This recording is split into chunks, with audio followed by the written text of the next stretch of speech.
अस्सलाम वालेकुम नाज़रीन। मैं हूं आपका होस्ट मोहम्मद जावेद इकबाल और आप देख रहे हैं the dynamic life YouTube channel.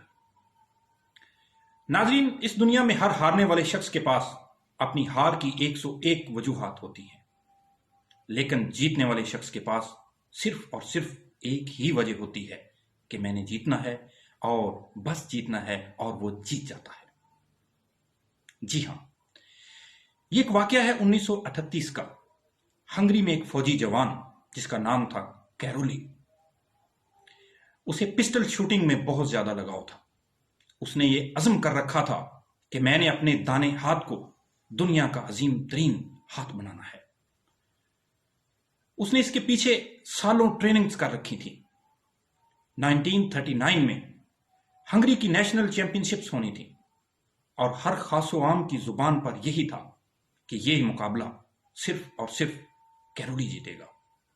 लेकिन शायद किस्मत को ऐसा मंजूर नहीं था।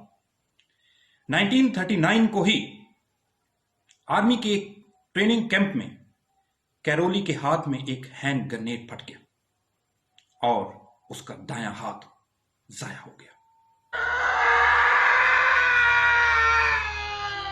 अब यहां कैरोली के पास दो इंतखाब थे कि या तो वो अपनी जिंदगी यूं ही सिसक सिसक कर गुजार दे और या फिर अपने मकसद के साथ खड़ा रहे और डर जाए। उसने क्या फैसला किया, यह जानने से पहले मैं आपसे गुजारिश करूंगा कि अगर आपने हमारा चैनल सब्सक्राइब नहीं किया तो सब्सक्राइब कर लें और साथ लगी बेल आइकन का बटन प्रेस कर दें ताकि हमारी नई से नई वीडियोस आपको मिलती रहें और आपकी जिंदगी पर मस्बत असरात डालती रहें। जी तो नाज़रीन, कैरोली ने यह फैसला किया कि मैंने अपने मकसद के साथ खड़े रहना है। उसने अपने बाएं बाजू के साथ ट्रेनिंग शुरू कर दी।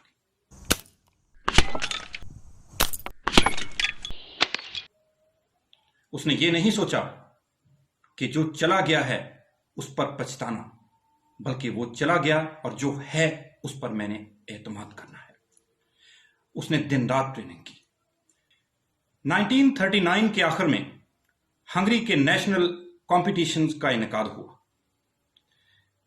जब कैरोली मैदान में सामने आया तो साथी निशानाबाजों ने देखकर उसकी तारीफ की और यह कहा कि इतना कुछ हो जाने के बावजूद भी आज आप हमारी हौसला अफजाई के लिए आए हो।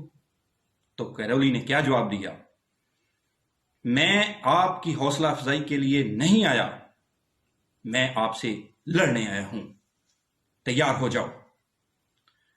मुकाबला शुरू हुआ।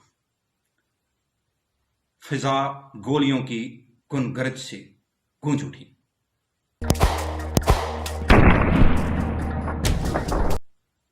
और फातेह कौन करार पाया? The man with only hand, Caroli. अब कैरोली यहां भी नहीं रुका, क्योंकि उसने अज़्म कर रखा था कि मैंने अपने हाथ को दुनिया का अजीम हाथ बनाना है। अब कैरोली ने अपनी तमाम तर तवज्जो इंटरनेशनल ओलंपिक्स, जिनका इनेकाद 1940 में होना था, उस पर मरकूज कर दी। उसने अनथक मेहनत की। लेकिन 1940 को वर्ल्ड वार के बायस ओलंपिक्स मनसूख हो गए।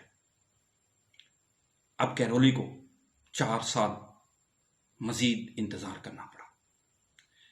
कैरोली का मुकाबला मजीद सख्त होता चला गया क्योंकि उसकी उम्र ज्यादा हो रही थी और मद्दे मुकाबल नए से नए ताजा दम थे।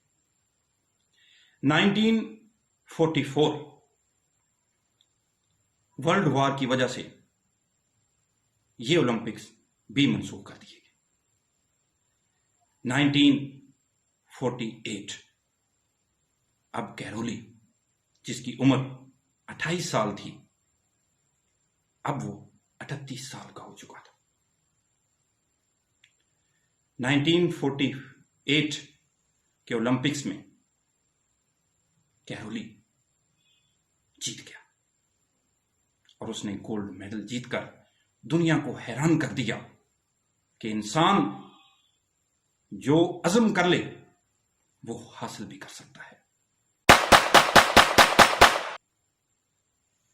कैरोली अब यहां भी नहीं रुका। उसने अपनी तमाम तवज्जो आने वाले ओलंपिक्स पर कर दी, जिनका इनेकाद 1952 में होना था। 1952 इंटरनेशनल ओलंपिक्स। कैरोली, जिसका सिर्फ बायां हाथ था और वो उस पर एतमाद कर रहा था, और मद्दे मुकाबल दुनिया भर के ताजा दम निशानाबाज जो कि अपने बेस्ट हैंड से फाइट कर रहे थे। मुकाबला शुरू हुआ, लेकिन इस दफा कौन जीता? कैरोली। कैरोली ने तारीख रकम कर दी। इससे कबल कभी कोई निशानाबाज दूसरी दफा गोल्ड मेडल नहीं जीत पाया था। कैरोली ने 2 दफा ओलंपिक्स में गोल्ड मेडल जीतकर तारीख अमर कर दी।